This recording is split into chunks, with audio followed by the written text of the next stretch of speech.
Максимална затворска казна од 20 години за Васил Јованов побара семејството Кулакови за смртта на нивната ќерка Фросина Кулакова, како и дисциплинска постапка за утврдување дали судијката Марковска постапила пристрасно, кога пресудила 12 годишна затворска казна за Јованов. Дисциплинска постапка за судијката и времено суспендирање.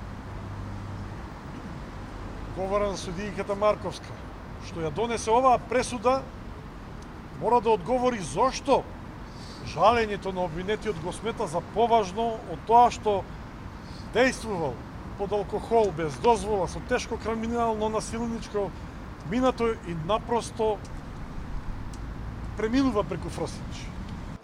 Поддршка за Кулакови изразија и семејствата Ристовски, Радуловик и Лешков, кои по смртта на нивните деца бараат правда и водат долги битки со судството, кое го нарекоа длабоко корумпирано. Ова е системот, ова е државата.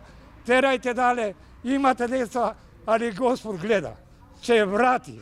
Сигурно ќе врати да вида како боли. Ние знаеме како боли.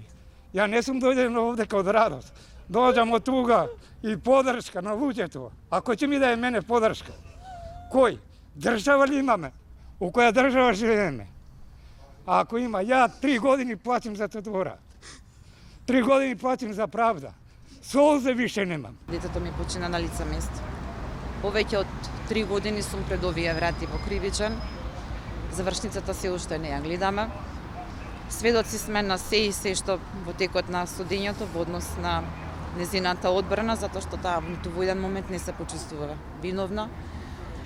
Така и се брани. Ама на крајот излезе и супер вештачењето, корумпирано платено. Случајот за нашиот син веќе 9,5 месеци е во предистрага. Покрај сите доставени евидентни докази дека не се работи за несреќен случај, покрај огромните грешки кои што јавното обвинителство ги направи уште на самиот почеток на истрагата со доведување на вештак кој што не е овластен да вештачи струјни удари, покрај сите изјави од сведоци на лице место кои што не беа земени, кои што беа земени дури после 3 месеци, ние навистина не знаеме уште што нас не очекува.